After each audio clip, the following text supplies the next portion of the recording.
guys, I'm Rajnikant. Welcome you to my YouTube channel Sumant Digital English Tutorial Videos. Today I'm going to teach you third part of Women's Education penned by Dr. S. Radhakrishnan. So without wasting time, let's come on to the text. When you talk about education, you have several aims in view.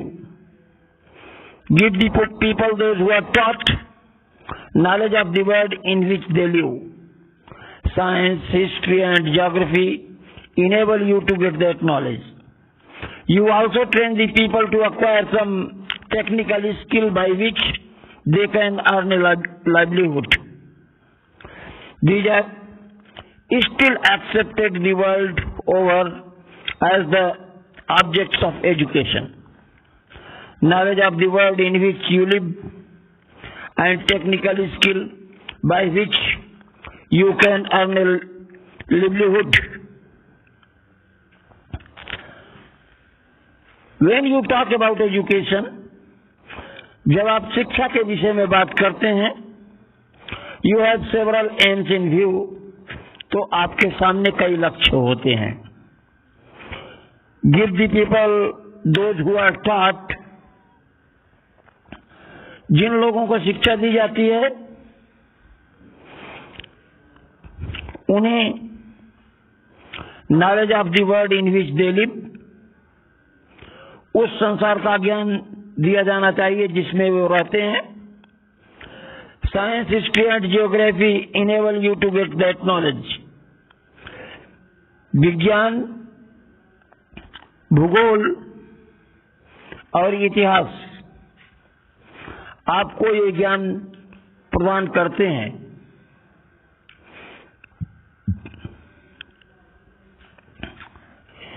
You also train people to acquire some technical knowledge, technical skill by which they can earn a livelihood. आप उन्हें कुछ तकनीकी ज्ञान भी देते हैं, कुछ तकनीकी कौशल भी देते हैं जिससे वे जीविकोपार्जन कर सकें.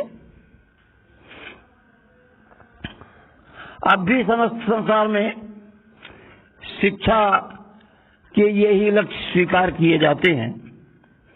These are still accepted. इनको अभी माना जाता है दुनिया के द्वारा as the object of education, शिक्षा के लक्ष्य के रूप में. Knowledge of the world in which you live, उस संसार का ज्ञान जिसमें आप रहते हैं, and technical skill by which you can earn a livelihood, और वो तकनीकी कुशलता जिसके माध्यम से आप अपना जीविकोपार्जन करते हैं.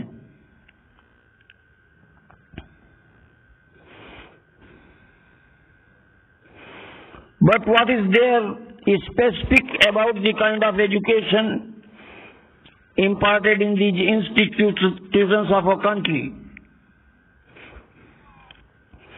परंतु हमारे देश की संस्थाओं में जिस प्रकार की शिक्षा दी जाती है उसकी विशेषता क्या है? We have heard that the chief purpose of education is not merely the acquiring of skill or information, but the initiation into higher life, initiation into the world which transcends the word of space, time, though the latter informs and animates the former.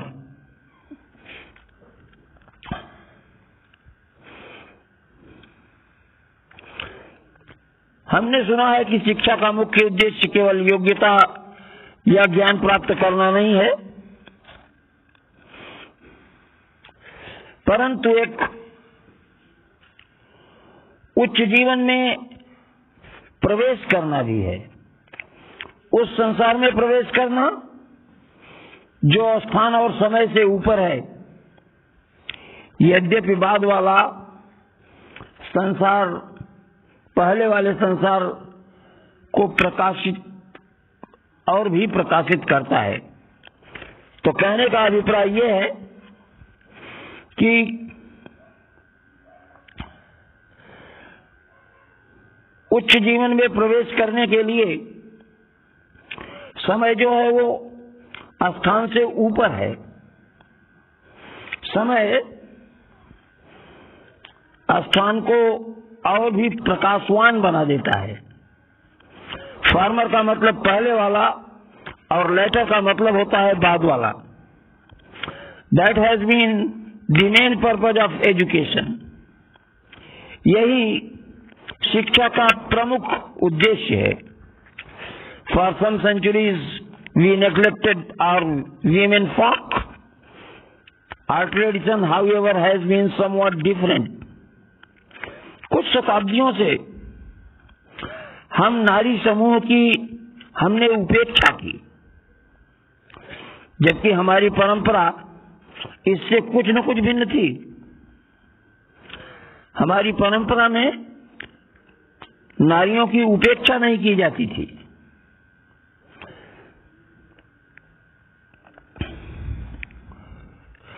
पुरा कल्पेश नारी नाम मंदिरा वंदना निश्चित अध्यापना नाम च वेदा नाम गायत्री वाचनाम तथा।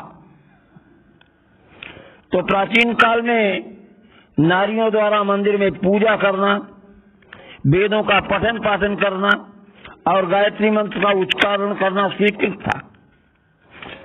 प्राचीन काल में हमारी स्त्रियां मंदिरों में पूजा करने जाती थी, वेदों का पाठ भी करती थी। In ancient times our women had the ceremony of upanayana performed for them. प्राचीन काल में हमारी नारियों का उपनयन संस्कार अर्थात उनका यज्ञोपवीत किया जाता था। They were entitled to study the Vedas. उन्हें वेदों के अध्ययन का भी अधिकार था। They were also entitled to the chanting of the Gayatri जप। उन्हें गायत्री का जप करने का भी अधिकार था।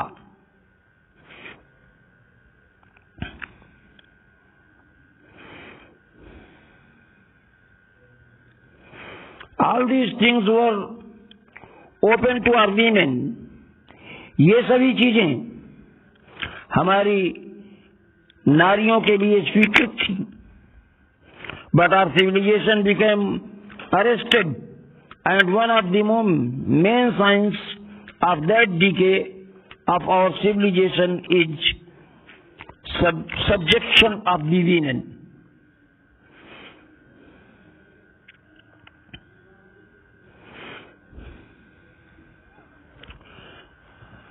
Let's repeat it once more. But our